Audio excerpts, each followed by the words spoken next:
Good morning students, myself Lokesh Reddy from Obaleshwara Defense Academy, Satyasai Jilla, Kadiri. SSCGD long term batch లో భాగంగా మనం social studies and science అనేది మన institute లో start చేయడం జరిగింది. ఇప్పటికే చాలా వీడియోస్ మనం ఆన్లైన్ లో వదలడం జరిగింది. క్లాసెస్ కూడా మనం రన్ చేస్తున్నాం. దీంతో పాటు మనం ఆన్లైన్ క్లాసెస్ జరుపుకుంటున్నాం. ఇవి నెక్స్ట్ విటమిన్స్ అండ్ బ్లడ్ గురించి మనం ఈరోజు తెలుసుకుందాం. ఇక్కడ వచ్చేసి మనకి ఫస్ట్ మొదటిగా మనము విటమిన్ల గురించి తెలుసుకుందాం. ఈ విటమిన్లు వచ్చేసి మనకు మొదటిగా విటమిన్లు తెలుసుకునే దానికంటే ఇక్కడ విటమిన్ల కంటే కొన్ని సబ్ పార్ట్స్ ఉన్నాయి మనకి, శక్తి కారకాలు. ఆ పార్ట్స్ గురించి తెలుసుకుందాం. మనకు శరీరానికి శక్తి కారకాలు వచ్చేసి మనకి ప్రోటీన్లు, కార్బోహైడ్రేట్లు మరియు ఫ్యాట్స్ అనమాట. నెక్స్ట్ ఫస్ట్ వచ్చేసి మనకు కార్బోహైడ్రేట్స్ తీసుకుందాం. ఇవి కార్బోహైడ్రేట్స్ వచ్చేసి మనకు ప్రధానంగా మనము రోజు మనం తీసుకునే అన్నం ఆహారంలో లభించేది మనకు కార్బోహైడ్రేట్స్. ఇవి వచ్చేసి మనకు ఇన్స్టెంట్ ఎనర్జీగా చెప్పవచ్చు. అంటే మనం తింటూనే మనకు 3-4 గంటలు మనకు శక్తిని ఇచ్చేటి ఏమంటే కార్బోహైడ్రేట్స్. ఈ కార్బోహైడ్రేట్లు మనకు 1 గ్రామ్ కార్బోహైడ్రేట్స్ మనకు వచ్చేసి 4.2 kilo calories per gram. 1 gram వచ్చేసి మనకు 4.2 కిలో క్యాలరీస్ శక్తిని మనకు అందిస్తాయి కార్బోహైడ్రేట్స్. మనకి ఎక్కడ లభిస్తాయంటే మనం డైలీ తినే అన్నంలో లభిస్తాయి. నెక్స్ట్ మనం చూసుకున్నట్లయితే కార్బోహైడ్రేట్ తర్వాత నెక్స్ట్ మనం చూసుకున్నట్లయితే ప్రధానంగా ప్రోటీన్లు. ఈ ప్రోటీన్లు వచ్చేసి మనకు బాడీ బిల్డింగ్స్. మనకు ఒక ఆబ్జెక్ట్ అడుగుతారన్నమాట, building blocks of our body is known as అంటే ఏమంటే ప్రోటీన్లు అనమాట. ఈ ప్రోటీన్లు వచ్చేసి ఎలాగుంటాయంటే బాడీలో అమైనో యాసిడ్స్ ఫామ్లో ఉంటాయి. ఈ ప్రోటీన్ల ఫంక్షన్ బాడీ బిల్డింగ్. 1 గ్రాము యొక్క ప్రోటీన్ మనకు ఎంత ఇస్తుందంటే 6.3 కిలో క్యాలరీస్ శక్తి మనకు ప్రోటీన్స్ వస్తాయి. మనకు అత్యధికంగా ప్రోటీన్లు ఎక్కడి నుంచి లభిస్తాయంటే సోయాబీన్ నుంచి మనకు అత్యధికంగా ప్రోటీన్ లభిస్తాయి. మాంసం మరియు గుడ్లు వీటన్నిటి నుంచి మనకు ప్రోటీన్ అనేది శక్తిని ఎక్కువగా లభించడం జరుగుతుంది. నెక్స్ట్ ప్రోటీన్ల తర్వాత ప్రోటీన్ల కంటే అత్యధికంగా శక్తిని ఇచ్చేది మనకు ఫ్యాట్స్, కొవ్వులు. వీటినే లిపోఫైట్లు అంటారన్నమాట. లేకపోతే మనకు ఈ ఫ్యాట్ను మనకు ఇంకో విధంగా కూడా పిలుచుకుంటారు. ఏమని పిలుచుకుంటారు మనము? కొలెస్ట్రాల్ అని మనం ఫ్యాట్ని పిలుచుకుంటాం. మనకి ఈ ఫ్యాట్ అనేది బాడీలో చర్మంలో ఉన్న అడిపోస్ పొర అని ఒకటి ఉంది. చర్మంలో అడిపోస్ అనే ఒక పొరలో మనకి స్టోర్ చేయబడుతుంది అనమాట. ఫ్యాట్స్ ఎప్పుడైతే మనం బాడీలో తీసుకుంటామో అవి డైరెక్ట్గా కన్జంప్షన్ కావు. ఎప్పుడైతే మన బాడీ అనేది శక్తిని మొత్తం కోల్పోయి కార్బోహైడ్రేట్స్, ప్రోటీన్స్ అనేది మన బాడీలో లేవో మన బాడీ దేన్ని తీసుకోవడం స్టార్ట్ చేస్తుందంటే ఫ్యాట్ను తీసుకోవడం స్టార్ట్ చేస్తుంది. ఈ కార్బోహైడ్రేట్స్, ప్రోటీన్స్ కంటే మనకు అత్యధికంగా శక్తిని ఇచ్చేది ఫ్యాట్ అనమాట.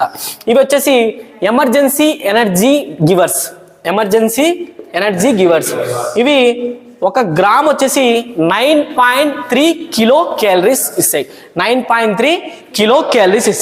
నెక్స్ట్ ఇవన్నీ మనకు శక్తి కారకాలు అన్నమాట. ఇవి శక్తిని ఇస్తాయి.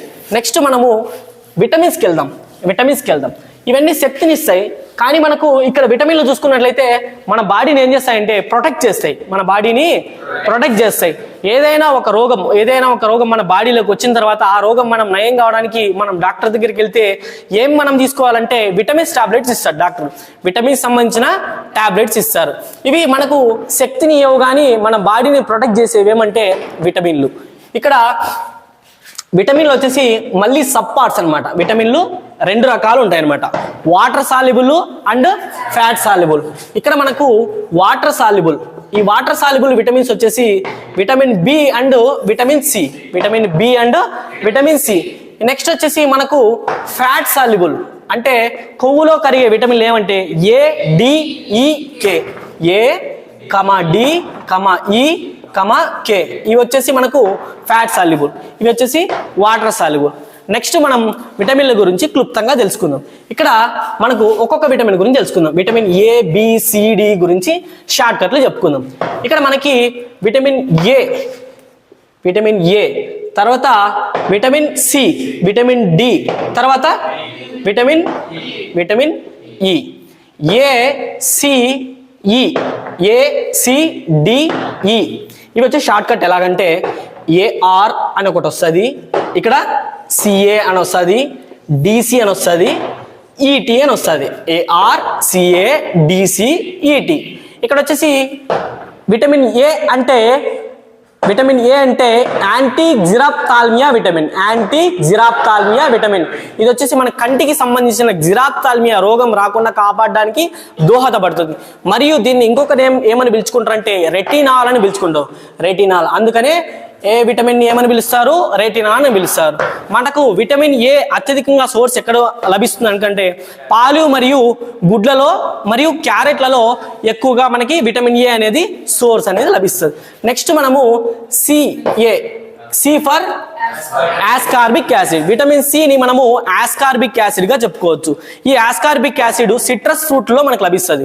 సిట్రస్ ఫ్రూట్ అంటే మనకు పుల్లటి పదార్థాలు ఉంటాయి కదా, నిమ్మపండు మరియు నారింజ, ఇంకొకటి ఏమంటే గోవా, మరి తర్వాత జామ పండు ఉంటుంది కదా, జామ పండులో కూడా మనకి విటమిన్ సి అనేది బాగా లభిస్తుంది. నెక్స్ట్ మనం చూసుకుంటే vitamin D, the vitamin which is not obtained from the tree sources.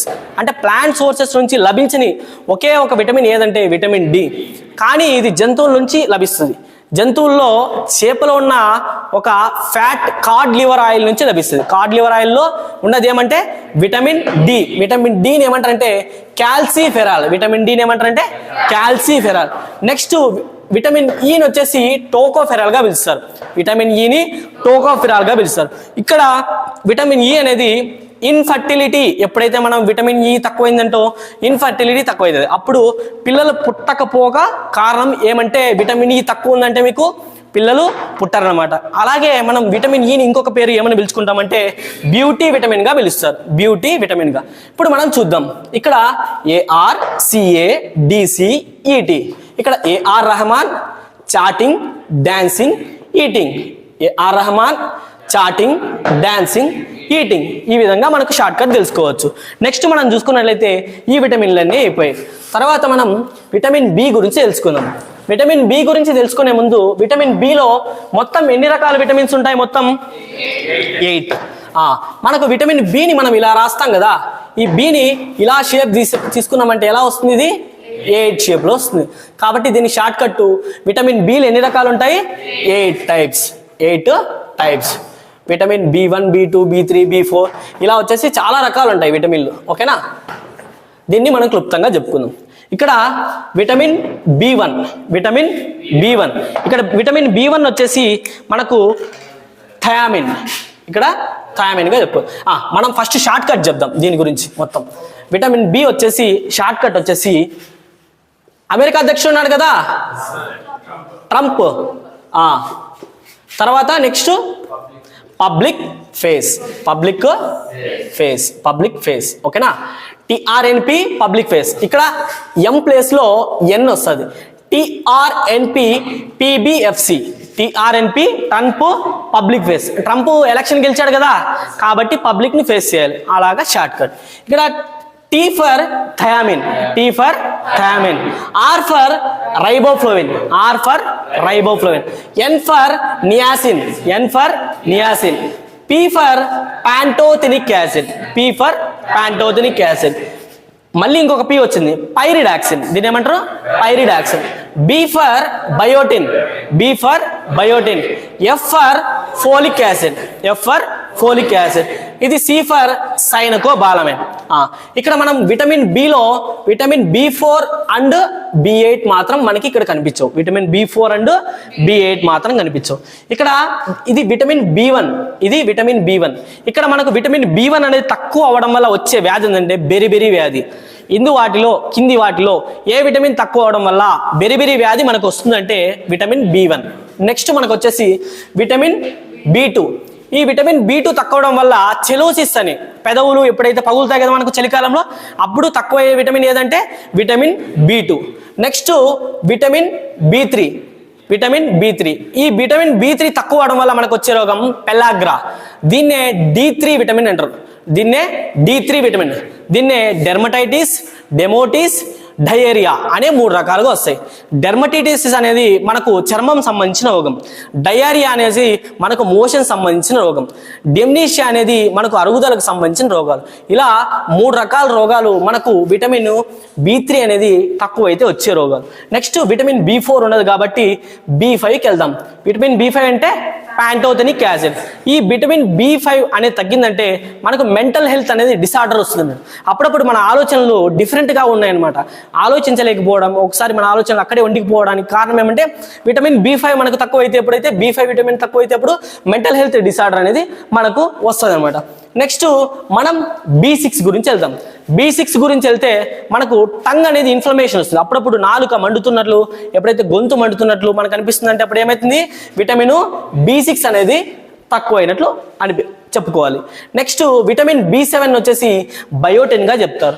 ఈ బయోటిన్ ఎప్పుడైతే తక్కువైతుందో మనకు హెయిర్ లాస్ అనేది ఎక్కువైతుంది. మనకు హెయిర్ ఉంటుంది కదా, ఈ హెయిర్ లాస్ ఎప్పుడైతే అవుతుందంటే మనకు విటమిన్ B7 అనేది తక్కువ అవుతుందని చెప్పుకోవచ్చు. నెక్స్ట్ ఫోలిక్ యాసిడ్ ఉంది కదా, దీన్నే ఈ విటమిన్ తక్కువైతే మనకు వచ్చే రోగం ఏంటి తెలుసా, ఎనీమియా, రక్తహీనత. ఇది ఎక్కువగా మనకు గర్భిణీ స్త్రీలలో ఎప్పుడైతే వాళ్ళకు ప్రసవం జరుగుతుంది కదా, వాళ్ళు డెలివరీ అయిన టైంలో అప్పుడు ఎక్కువ రక్తం వెళ్తుంది. అప్పుడు ఆ కండిషన్ ఏమంటారంటే ఎనీమియా అంటారు.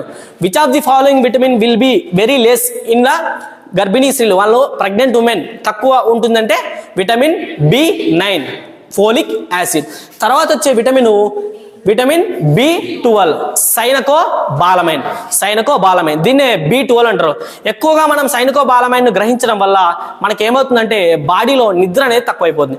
అంటే మనం ఎక్కువగా టూ మచ్గా కాఫీలు టీలు తాగితే ఏమైపోతుంది మన బాడీలో ఈ విటమిన్ తగ్గిపోతుంది అనమాట, సైనకోబాలమైన్ తగ్గిపోతుంది.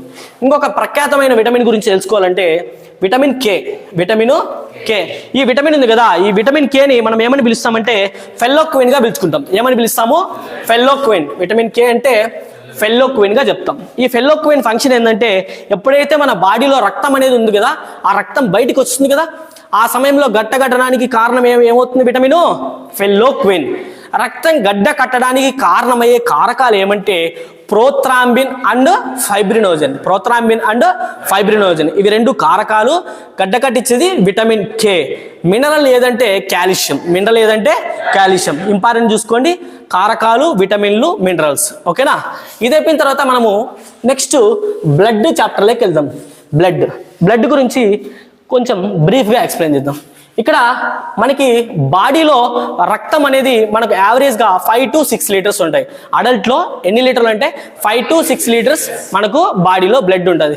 ఈ బాడీలో బ్లడ్ యొక్క pH వాల్యూ ఎంత అంటే 7.4గా చెప్పుకోవచ్చు. pH అంటే మనకి ఇక్కడ పొటెన్షియల్ ఆఫ్ హైడ్రోజన్. నెక్స్ట్ ఈ రక్తంలో రక్త వర్గాలు ఉన్నాయన్నమాట.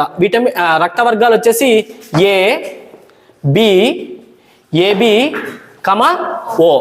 దీంట్లో కూడా పాజిటివ్, నెగిటివ్ ఇలా ఉంటాయి. నెక్స్ట్ దీంట్లో మెయిన్ ఇంపార్టెంట్ పాయింట్లు ఏమంటే ఇక్కడ మనకు O నెగిటివ్ అనే ఒక బ్లడ్ గ్రూప్ ఉంది.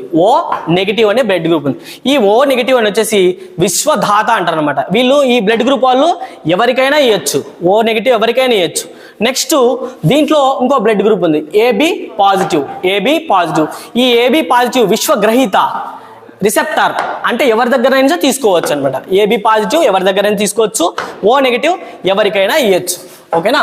నెక్స్ట్ మనం బ్లడ్లో మెయిన్గా చెప్పుకోవాల్సిన పాయింట్లు వచ్చేసి బ్లడ్ వచ్చేసి 3 పార్ట్లుగా డివైడ్ ఉంటుంది. మనం ఒక రక్తం బొట్టు ఉంది కదా, ఈ రక్తం బొట్టులో మనకి చిన్న రక్తం బొట్టులోనే 3 పార్ట్లుగా డివైడ్ అవుతాయి. ఒకటి రెడ్ బ్లడ్ సెల్స్, ఎర్ర రక్త కణాలు, రెండో వచ్చేసి వైట్ బ్లడ్ సెల్స్, తెల్ల రక్త కణాలు. మూడోది వచ్చేసి ప్లేట్లెట్స్ అంటే రక్త ఫలకికలు. ఈ red blood cells, white blood cells, platelets. మొదటిగా మనము రెడ్ బ్లడ్ సెల్స్ గురించి చెప్దాం. ఎర్ర రక్త కణాలు, వీటి గురించి చెప్పుకోవడానికి వీటినే ఎరిథ్రోసైట్లు అంటారు. ఈ ఎర్ర రక్త కణాలను ఏమంటారు, ఎరిథ్రోసైట్లు అన్నారు. మనకి నార్మల్గా చూసుకున్నట్లయితే ఎర్ర రక్త కణాలు ఏ కలర్లో ఉంటాయి, రెడ్ కలర్లో ఉంటాయి. నార్మల్గా మనకు బ్లడ్ కొలుస్తారు కదా, ఇన్ని పాయింట్లు ఉన్నాయని. ఇక్కడ మనం కొలిసేది మనకు రక్తంలో ఉన్న హిమోగ్లోబిన్ కొలుస్తారు. హిమోగ్లోబిన్. ఇక్కడ మనకు రక్తం ఉంది కదా, రెడ్ కలర్ కారణానికి కారణం ఏమంటే హిమోగ్లోబిన్. హిమోగ్లోబిన్ హెచ్బి, మన బాడీలో ఉన్న హెచ్బి హిమోగ్లోబిన్. మనకు మేల్ అయితే 13 నుంచి 15 ఉంటుంది, ఫీమేల్ అయితే 11 నుంచి 13 పాయింట్లు అనేది మనకు ఎప్పుడైతే మన డాక్టర్ దగ్గరికి వెళ్తే నీకు 11, 12 పాయింట్లు ఉన్నాయి బ్లడ్ అంటారు కదా, ఆ పాయింట్లు ఏమంటే హిమోగ్లోబిన్, హెచ్బి అని రాస్తున్నారు హిమోగ్లోబిన్. ఈ హిమోగ్లోబిన్ ఏ కలర్ ఉంటుంది? Red colour. ఈ రెడ్ కలర్ హిమోగ్లోబిన్ కారణం ఏదంటే ఐరన్. కారణం ఏది? ఐరన్. మనకి ఇక్కడ ఐరన్ సింబల్ వచ్చేసి Fe అని చెప్పుకోవచ్చు. ఐరన్ సింబల్ ఏది? Fe గా చెప్పుకోవచ్చు. నెక్స్ట్, ఈ ఎర్ర రక్త కణాలు ఎక్కడ పుడతాయి, మనకు బాడీలో ఎక్కడ ఫామ్ అవుతాయి అంటే బోన్ మ్యారో, వెముక మధ్యలలో పుడతాయి అనమాట. బోన్ మ్యారో మనం ఎప్పుడైనా చికెన్ మటన్ తింటున్నప్పుడు మధ్యలో ఉంటుంది కదా, అక్కడ బోన్ మధ్యలో బ్లడ్ అనేది ఉంటుంది కదా, బ్లడ్ క్లాట్ ఉంటుంది, అదేమంటే బోన్ మ్యారో. రక్తం ఎక్కడ పుడుతుందంటే బోన్ మ్యారోలో పుడుతుంది ఈ రెడ్ బ్లడ్ సెల్స్. నార్మల్గా మనకు ఎర్ర రక్త కణాలు ఒక మైక్రో లీటర్, నాట్ మైక్రో అంటే 10⁻⁻⁶. ఈ మైక్రో లీటర్లో మనకు 4.5 మిలియన్ నుంచి 5.5 మిలియన్ల మధ్యలో ఉంటాయి. 4.5 మిలియన్ టు 5.5 మిలియన్స్ ఉంటాయి. వీటికంటే తక్కువ అయితే మనకు డిసీజెస్ అనేది రావడం జరుగుతుంది. ఓకేనా? రెడ్ బ్లడ్ సెల్స్ 4.5 నుంచి 5 పాయింట్ మధ్యలో ఉంటుంది. నెక్స్ట్, రెడ్ బ్లడ్ సెల్స్ తర్వాత తెల్ల రక్త కణాలు, వైట్ బ్లడ్ సెల్స్. ఈ వైట్ బ్లడ్ సెల్స్ అనేది నార్మల్గా ఎన్ని ఉంటాయంటే మనకు 4000 టు 4000 నుంచి 11,000 మధ్యలో ఉంటాయి. 4000 టు 11,000 మధ్యలో ఉంటాయి. ఎప్పుడైతే మనకు తెల్ల రక్త కణాలు ఎక్కువగా పెరిగిపోతాయో, ఎక్కువ అయిపోతాయో దాన్ని ఏమంటారు? Cancer, leukaemia. తెల్ల రక్త కణాలు ఎక్కువగా అయితే వచ్చేదేమంటే ల్యూకేమియా, క్యాన్సర్. 4,000 నుంచి 11,000 రేంజ్ మధ్యలో మాత్రమే ఉండాలి. ఎంతకంటే ఎక్కువ అయితే మనకు వచ్చేది క్యాన్సర్, ల్యూకేమియా. నెక్స్ట్, ఈ వైట్ బ్లడ్ సెల్స్ గురించి మనం తెలుసుకున్నట్లయితే వైట్ బ్లడ్ సెల్స్ మనకు 2 టైప్స్ అనమాట. White blood cells 2 types. తెల్ల రక్త కణాలు 2 రకాలు. ఒకటి అగ్రాన్యులోసైట్స్, అగ్రాన్యులోసైట్స్, తర్వాత గ్రాన్యులోసైట్స్. ఈ గ్రాన్యులోసైట్స్, ఈ అగ్రాన్యులోసైట్స్ కూడా మళ్ళీ 3 టైప్స్. అగ్రాన్యులోటైప్స్ కూడా మళ్ళీ 3 టైప్స్. ఇవి వచ్చేసి neutrophils, basophils, eosinophils. Neutrophils, basophils, eosinophils. ఈ గ్రాన్యులోసైట్స్ 2 రకాలు, మోనోసైట్స్ అండ్ లింఫోసైట్స్. ఈ గ్రాన్యులోసైట్స్ గురించి మనము క్లుప్తంగా తెలుసుకుందాం. ఈ గ్రాన్యులోసైట్స్ ఫంక్షన్ ఏమంటే మనకు ఇప్పుడు N ఉంది కదా, N ఫర్ న్యూట్రోఫిల్స్. ఈ న్యూట్రోఫిల్స్ వైట్ బ్లడ్ ఈ గ్రాన్యులోసైట్స్ లో ఉన్న భాగంలో అత్యధికంగా ఏముంటాయంటే న్యూట్రోఫిల్స్. ఇక్కడ పెద్ద అక్షరం N కాబట్టి న్యూట్రోఫిల్స్ అధికంగా ఉంటాయి. ఈ న్యూట్రోఫిల్స్ ఫంక్షన్ ఏంటంటే micro defence police system of our body. అంటే మన బాడీలోకి ఫారిన్ బాడీ ఏదైనా పక్క బాడీ ఏదైనా ఎంటర్ అయ్యి డిసీజ్ తేవాలనుకోండి, అప్పుడు వచ్చేది ఏమంటే మనకు డిఫెన్స్ సిస్టము న్యూట్రోఫిల్స్ వస్తుంది. ఈ న్యూట్రోఫిల్స్ తర్వాత నెక్స్ట్ మనకు మేజర్గా ఉండేది బేసోఫిల్స్. ఇవి వచ్చేసి బేసోఫిల్స్ ఇన్ఫ్లమేషన్ ఉంటుంది కదా, బాడీలో గాయం అవుతుంది కదా, మనం ఎప్పుడైనా కింద పడినప్పుడు ఆ గాయాన్ని మారపడానికి ఏది మనకు ఉపయోగపడుతుందంటే బేసోఫిల్స్. తర్వాత మేజర్గా ఉన్నది ఇసినోఫిల్స్. ఇది బాడీలో ఎప్పుడైతే మనకు ఇన్ఫ్లమేషన్స్ కానీ ఏమైనా కానీ లోపల కలిగినాయి అనుకోండి, అప్పుడంతా మనకు మొత్తం అంతా అలర్జికల్ రియాక్షన్స్ వస్తాయి కదా, బాడీలో ఎప్పుడైనా మంటాయి అలర్జికల్ రియాక్షన్స్ వస్తాయి కదా, ఆ అలర్జికల్ రియాక్షన్స్ని మార్పడానికి ఏం ఉపయోగపడతాయంటే ఇసినోఫిల్స్. ఈ గ్రాన్యులోసైట్స్ మనం పూర్తిగా తెలుసుకున్నాం. తర్వాత మనము ఈ అగ్రాన్యులోసైట్స్ తెలుసుకున్నాం. తర్వాత గ్రాన్యులోసైట్స్కి వెళ్దాం. ఈ గ్రాన్యులోసైట్స్ 2 రకాలు, ఒకటి మోనోసైట్స్, రెండోది లింఫోసైట్స్. ఇక్కడ మేజర్గా చూసుకున్నట్లయితే తెల్ల రక్త కణాలు వైట్ బ్లడ్ సెల్స్ లో అతి పెద్ద కణాలు ఏవంటే మోనోసైట్స్. అతి పెద్దవేమంటే మోనోసైట్స్. మరియు అతి చిన్నవేమంటే లింఫోసైట్. వీటిలో ఉన్న వాటిలో చిన్నది అంటే లింఫోసైట్స్. ఇక్కడ మనకు లింఫోసైట్స్ గురించి మనం మేజర్గా చెప్పుకోవచ్చు.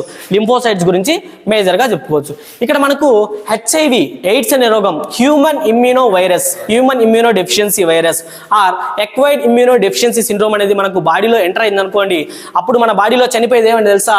లింఫోసైట్లు. ఈ T4 లింఫోసైట్స్ అనేది మన బాడీలో ఎప్పుడైతే తక్కువ అవుతుందో మన బాడీలో ఎయిడ్స్ వచ్చిందని మనం తెలుసుకోవచ్చు. ఎప్పుడైతే మనకు ఇలాంటి కండిషన్ వచ్చినప్పుడు మనకు ఎయిడ్స్ అనేది మన బాడీలో ఎంటర్ అయిందని చెప్పేదానికి ఒకటి టెస్ట్ చేస్తారు, PCR టెస్ట్ అని, ప్రొక్లైన్డ్ చైన్ రియాక్షన్. ప్రొక్లైన్డ్ చైన్ రియాక్షన్. ఈ టెస్ట్ చేయడం వల్ల నీకు బాడీలో ఉన్న T4 లింఫోసైట్స్ తగ్గినాయని చెప్తారు. T4 లింఫోసైట్ తగ్గినాయంటే మెయిన్గా డిఫెన్సివ్ సిస్టమ్ కూడా నీకు దెబ్బతినింది కాబట్టి నీకు ఎయిడ్స్ వచ్చిందని ఒక నిర్ధారణకు వస్తారు. నెక్స్ట్ ఈ బాడీ పార్ట్స్ దీంట్లో బ్లడ్లో రెడ్ బ్లడ్ సెల్స్ కున్నాం, వైట్ బ్లడ్ సెల్స్ ఉన్నాం. నెక్స్ట్ ప్లేట్లెట్స్ గురించి తెలుస్తుంది. ప్లేట్లెట్స్ అంటే రక్త ఫలికికలు. ఈ ప్లేట్లెట్స్ వచ్చేసి మన బాడీలో కౌంట్ వచ్చేసి 150,000 నుంచి 1,50,000 నుంచి 4,50,000 4,50,000 మధ్య ఉంటాయి ప్లేట్లెట్స్. ఇది ప్లేట్లెట్స్ యొక్క ప్రధాన ఈ రీజన్ ఎందుకు ఉంటాయి మన బాడీలో అంటే వీటి యొక్క ఫంక్షన్ వచ్చేసి మన ప్లేట్లెట్స్ ఎప్పుడైతే మన బాడీలో ఉన్న బ్లడ్ బయటికి వస్తుందో దాన్ని రక్తం గడ్డ కట్టడానికి ప్రధాన కారణం పాత్ర వహించేది వచ్చేసి ప్లేట్లెట్స్ అని చెప్పుకోవచ్చు. ఇక్కడ ప్లేట్లెట్స్లో ఉన్న 2 పదార్థాలు, ఒకటి ప్రోత్రాంబిన్, నెక్స్ట్ వచ్చేసి ఫైబ్రినోజన్. ప్రోత్రాంబిన్ అండ్ ఫైబ్రినోజన్ ఇవి 2 కారకాలు అయ్యి మన బాడీలో ఉన్న బ్లడ్ బయటికి వచ్చినప్పుడు అవి రక్తం గడ్డడానికి కారకాలు అవుతాయి. తర్వాత వచ్చేసి మనకు బాడీలో బ్లడ్ అలాగే ఉంటుంది. ఆ బాడీలో ఉన్న బ్లడ్ ఎందుకు గడ్డ కట్టదంటే ప్రధాన కారణం బాడీలో ఉన్న బ్లడ్లో ఉన్న హెపారిన్ అనేది మనకు రక్తం గడ్డ కట్టకపోవడానికి కారణం హెపారిన్.